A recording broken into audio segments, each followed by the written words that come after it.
Hello बच्चों, स्वागत है आपके अपने यूट्यूब चैनल बीजे एजुकेशन में। उत्तराखंड पशुधन प्रसार अधिकारी 2026 के लिए जेनेटिक्स का पार्ट 7 है। इम्पोर्टेंट एमसीक्यूज देखेंगे।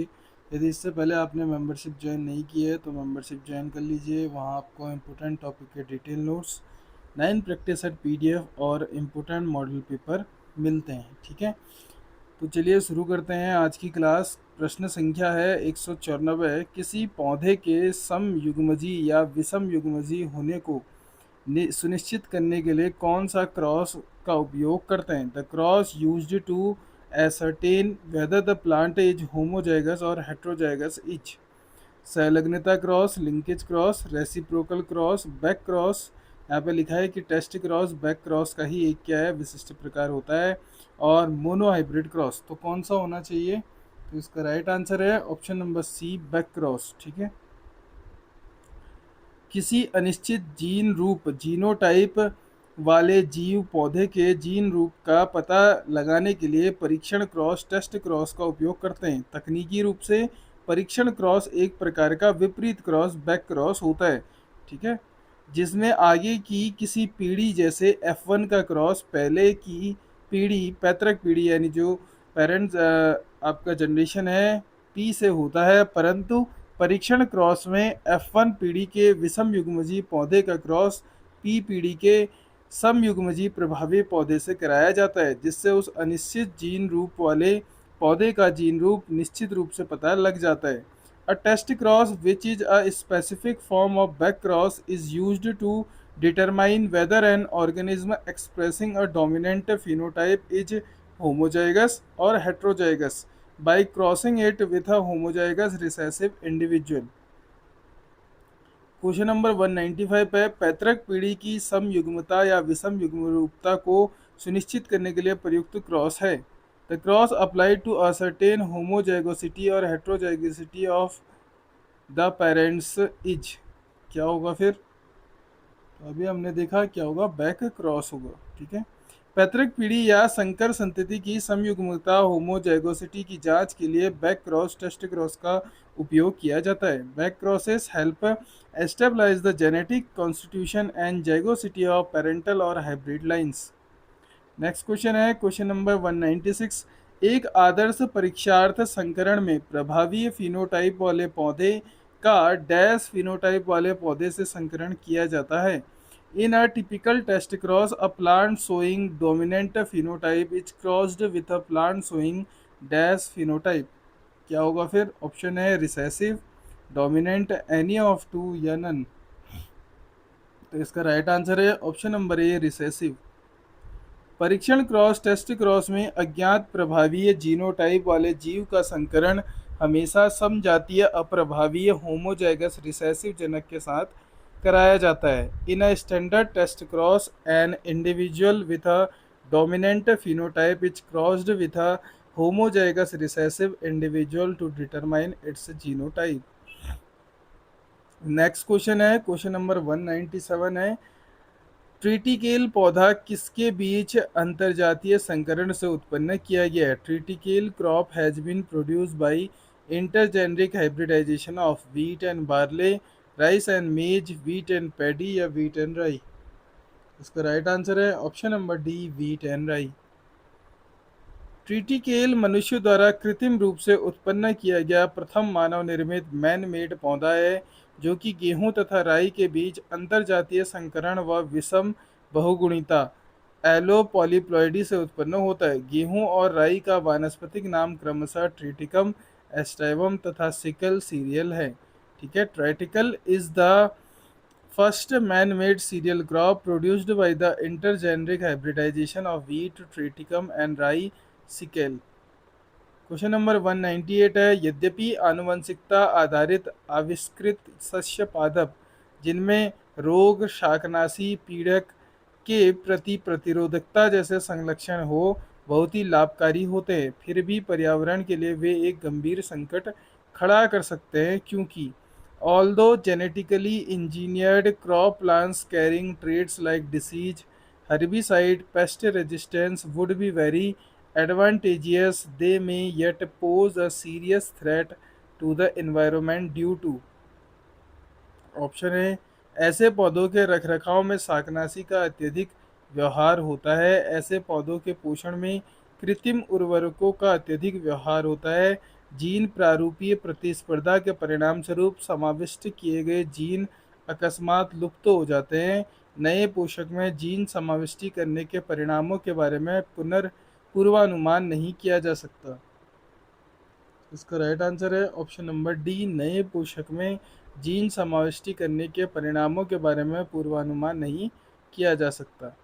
आनुवंशिक रूप से रूपांतरित जेनेटिकली इंजीनियर्ड फसलों के पर्यावरण में व्यापक प्रसार से जैव विविधता, अवांछित जीन प्रवाह, जीन फ्लो और पारिस्थितिकीय तंत्र पर पड़ने वाले दीर्घकालिक तथा अप्रत्याशित प्रभावों का पूर्ण अनुमान लगाना कठिन होता है। The release of genetically modified organisms into the environment poses potential ecological risk because the long-term large-scale environmental impact and interactions of introduced gene in new host cannot always be fully predicted. Next question है, निम्नांकित में से एक वाहक के रूप में भाया gene को केबीपी के अर्थों में वाहित करने की क्षमता सबसे ज़्यादा है। Which of the following has maximum capacity to carry a foreign gene as a vector in terms of kbp? BAC, plasmid, cosmid या वाईएसी? इसका राइट आंसर है option number D, YAC. YAC का फुल फॉर्म क्या होता है आपका? Yeast artificial chromosome. उपरोक्त विकल्पों में दिए गए वाहकों में सर्वाधिक संख्या में जीन 2500 से आपके 10,000 केबीपी को वाहित कैरी कर सकता है। इसका प्रयोग जीन इंजीनियरिंग में बड़े जीनोम को चित्रित करने में करते हैं। Yeast artificial chromosomes have the highest insert capacity among common vectors ranging up to several thousand kbp, making them ideal for cloning large DNA fragments in genome mapping project. Question number 200 है, DNA के टुकड़ों को आकारानुसार व्यवस्थित करने की प्रक्रिया कहलाती है। The process of arranging various DNA pieces size wise is called electrophoresis, PCR, northern blotting या जेल इलेक्ट्रोफोरेसिस? इसका राइट आंसर है option number D, gel electrophoresis. Biotechnology में जेल इलेक्ट्रोफोरेसिस तकनीक का उपयोग डीएनए के टुकड़ों को आकार के अनुसार व्यवस्थित करने में करते हैं। इस तकनीक में एक मैट्रिक्स के दोनों ओर दो विपरीत आवेश के इलेक्ट्रोड लगाते हैं तथा एक तरफ के डीएनए के टुकड़ों को मैट्रिक्स में डालते हैं। मैट्रिक्स में उपस्थित छिद्रों से होते हुए ये टुकड़े धनावेश की तरफ बढ़ते हैं तथा जो टुकड़ा जितना छोटा होता है उतनी दूर तक चला जाता है।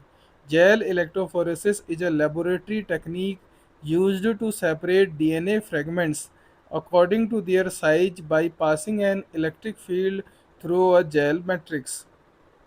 क्वेश्चन नंबर 201 है, इनमें से किन्हें जैव तकनीक का पितामह कहा जाता है? Who among the following is regarded as the father of biotechnology?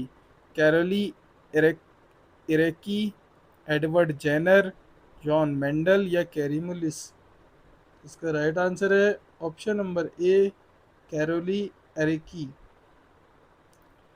Caroli Ereky को जैव तकनीकी का पितामह, फादर ऑफ बायोटेक्नोलॉजी कहा जाता है। ये हंगरी के कृषि अभियंता थे। जैव तकनीक शब्द इनके द्वारा वर्षों 1919 में प्रयोग किया गया या उपयोग किया गया। ठीक है, Caroli Ereky, a Hungarian agriculture engineer, coined the term biotechnology in 1919 and is widely recognized as the father of biotechnology.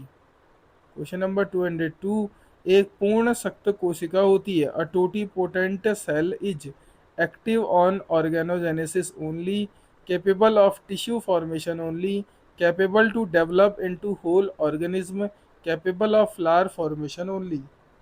इसका राइट आंसर है option number C, capable to develop into whole organism. एक पूर्ण सख्त कोशिका totipotent cell एक ऐसी जीवित कोशिका है जो इसके जीनों द्वारा एक नई कोशिका पुनः उत्पन्न करने की क्षमता रखती है, अर्थात संपूर्ण जीव में विकसित होने में सक्षम होती है। A totipotent cell has the genetic potential to differentiate and develop into an entire complete organism. Question number 203 है, ट्रांसजेनिक पौधे उत्पन्न किए जाते हैं। Transgenic plants are produced by inducing gene mutation, arresting spindle fibre formation, deleting sex chromosomes, introducing foreign genes. इसका right answer है option number D, introducing foreign genes. जब किसी पौधों में किसी दूसरी जाति के जीन को जीन अभियांत्रिकी जेनेटिक इंजीनियरिंग का उपयोग करके जोड़ दिया जाता है तो ऐसे पौधों को ट्रांसजेनिक पौधा, ट्रांसजेनिक प्लांट्स कहते हैं। Transgenic plants are genetically modified organism created by introducing foreign genes into their genome using recombinant DNA technology। Question number 204 है, प्रथम ट्रांसजेनिक गाय है। First transgenic cow is Dolly, Polly, Molly या फिर Rosie. इसका right answer है option number D, Rosie. Rosie विश्व की पहली ट्रांसजेनिक गाय थी जिसके दूध में मानव अल्फा लेक्ट एल्बुमिन प्रोटीन प्रचुर मात्रा में पाया जाता था। नोट, एक और इम्पोर्टेंट बात यहाँ पे कही गई है कि डॉली पहली क्लोन भेड़ थी। ठीक है, तो ये दोनों इम्पोर्टेंट रहते हैं। Rosie was the first transgenic cow produced in 1997 whose milk contain human alpha lactalbumin. ठीक है, क्वेश्चन नंबर 205 है, निम्नलिखित में से कौन सा जानवर एक वयस्क दाता कोशिका से एक नाभिक के साथ क्लोनिंग तकनीक के माध्यम से पहली बार उत्पन्न हुआ था। Which of the following animals produced very first time by means of cloning technique with a nucleus from an adult donor cell. Molly, Polly, Dolly भेड़, उपयुक्त में से एक से अधिक या उपयुक्त में से कोई नहीं। तो इसका राइट आंसर है ऑप्शन नंबर सी, डॉली भेड़। डॉली भेड़ नामक जानवर एक वयस्क दाता कोशिका स्तन ग्रंथि से एक नाभिक के साथ क्लोनिंग टेक्नोलॉजी तकनीक के माध्यम से पहली बार उत्पन्न हुआ था। ब्रिटेन के वैज्ञानिक इयान विल्मुट ने वयस्क भेड़ की कोशिका से डॉली भेड़ को विकसित किया। Dolly the sheep was the first mammal successfully cloned from an adult somatic cell mammary gland using nuclear transfer technology achieved by Ian Wilmot and his colleagues in the UK। Next question है, आनुवंशिकीय अभियांत्रिकी के क्षेत्र में type second प्रतिबंध endonuclease निम्नलिखित में से किन गुणों के कारण अति उपयोगी है। Which of the following properties of type second restriction endonuclease make them very useful in the field of genetic engineering? They cleave DNA within their recognition sequence. They require no ATP. They recognize a palindromic sequence of 4 to 6 BP long nucleotides, BP यानी bond pair. ठीक है, और उपरोक्त सभी all of base pair. ठीक है, BP यानी base pair, all of the above. तो इसका राइट आंसर है option number D, all of the above. आनुवंशिकीय अभियांत्रिकी जेनेटिक इंजीनियरिंग के प्रतिबंध एंडोन्यूक्लियस अत्यधिक उपयोगी एंजाइम होते हैं जिनका उपयोग डीएनए को काटकर जीन को अलग करने में किया जाता है। ये 3 प्रकार के होते हैं, टाइप 1, टाइप 2, टाइप 3। इनमें से केवल टाइप 2 का ही उपयोग किया जाता है क्योंकि उपयुक्त प्रश्न में दी गई सभी विशेषताएं इनमें होती है। यह पहचान अनुक्रम के भीतर काटते हैं, इन्हें एटीपी की आवश्यकता नहीं होती और ये विशिष्ट पैलिंड्रोमिक अनुक्रमों को पहचानते हैं। Type second restriction enzymes are favoured in genetic engineering because they recognise specific palindromic target sequence, cleave DNA within or near those sites, and typically do not require ATP hydrolysis for their catalytic activity। Next question है, सामान्य ऊतकों को कोशिका संवर्धन हेतु वियोजन सामान्यतः निम्न में से किसके द्वारा किया जाता है। Disaggregation of normal tissue for cell culture is usually done by which of the following.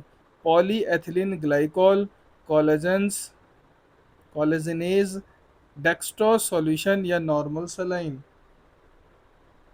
इसका राइट आंसर है ऑप्शन नंबर बी, कोलेजिनेज। कोशिका संवर्धन सेल कल्चर हेतु सामान्य ऊतकों का वियोजन डिसएग्रीगेशन सामान्यतः कोलेजनेज एंजाइम द्वारा किया जाता है। कोशिका संवर्धन एक जटिल प्रक्रिया है जिसके द्वारा कोशिका को नियंत्रित परिस्थितियों के तहत विकसित किया जाता है।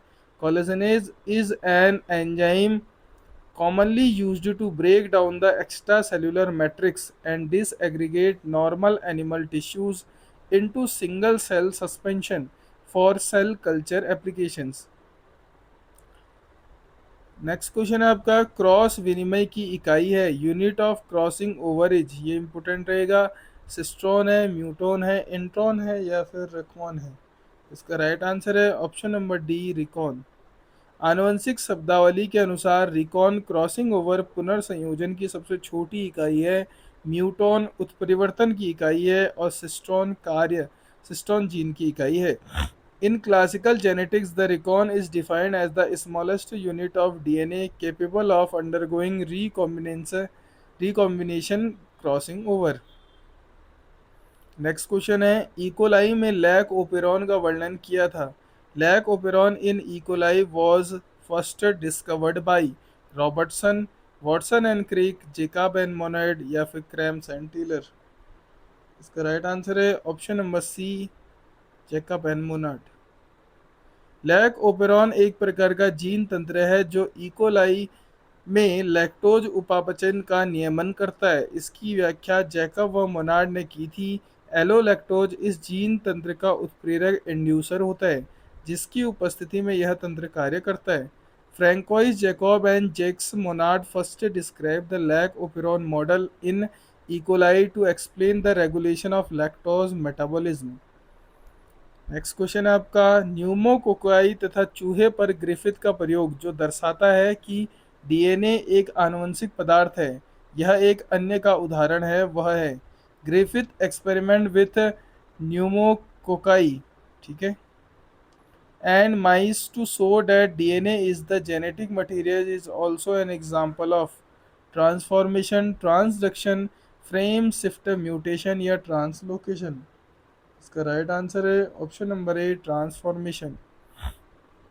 एक मृत जीवाणु से एक जीवित जीवाणु में संवर्धन माध्यम से डीएनए स्थानांतरण की प्रक्रिया रूपांतरण कहलाती है, जो जीवाणु में जनन की एक प्रक्रिया भी मानी जाती है। इससे सर्वप्रथम ग्रिफिथ ने प्रयोगों द्वारा प्रदर्शित किया था। बाद में एवरी, मैक्लॉयड तथा मैकार्टी ने इस प्रयोग को पुनः रासायनिक विश्लेषण के साथ दोहराया, जिससे यह ज्ञात हुआ कि डीएनए आनुवंशिक पदार्थ है। Griffith transformation experiment demonstrated bacterial transformation where genetic material is transferred from dead bacteria to living cells. Next question है, प्रयोगात्मक प्रमाण प्रदर्शित करते हैं कि डीएनए रेप्लिकेशन की प्रक्रिया है। The experimental evidence shows that the replication of DNA is semi conservative, disruptive, conservative या कंसल्टेटिव। इसका राइट आंसर है option number A, semi conservative.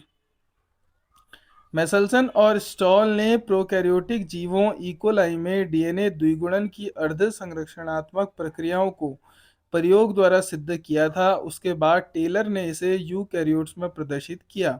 DNA replication has been experimentally proven to be semi conservative where each newly synthesised DNA molecule consist of one original strand and one newly formed strand. Next question है, Watson तथा क्रिक ने के इस विचार की DNA replication एक अर्धसंक्रिय प्रक्रिया है को प्रयोगों द्वारा सिद्ध किया था। The Watson Crick idea of semi conservative DNA replication was experimentally verified by Osborne, Michelson, Levy Montecuni या फिर बेली? इसका राइट आंसर है option number B, Meselson. Matthew Meselson और फ्रैंकलिन स्टाल ने 1958 में आइसोटोप, किसका आइसोटोप लिया? नाइट्रोजन का उपयोग करके इसे प्रायोगिक रूप से सिद्ध किया। Matthew Meselson and Franklin Stahl experimentally verified the semi conservative nature of DNA replication using heavy nitrogen isotopes. Next question है, एक बहुलक क्रम निश्चित रूप से कोड करता है। A polymer a sequence invariably codes for proline, lysine, valine या ल्यूसीन? इसका राइट आंसर है option number B, lysine. Mathai ने बहुत से समबहुलकों होमोपॉलीमर्स का उपयोग करके अमीनो अम्ल का कृत्रिम माध्यम से संश्लेषण करवाया। इनमें ए बहुलक लाइसीन के लिए कोड करता है, सी बहुलक प्रोलीन के लिए कोड करता है और यू बहुलक एलिलीन के लिए कोड करता है। इन synthetic homopolymer translation experiments, poly A sequence codes for polylysine, poly C codes for polyproline and poly U codes for polyphenylalanine। Next question है, निम्न में से कौन सा कारक सहलग्नता की मजबूती को प्रभावित नहीं करता? Which one of the following factors does not affect the strength of linkage? Temperature, X-rays, age of animal या सेलिनिटी? तो ये है आपका होमवर्क क्वेश्चन, इसका आंसर आप करोगे कमेंट बॉक्स में, ठीक है।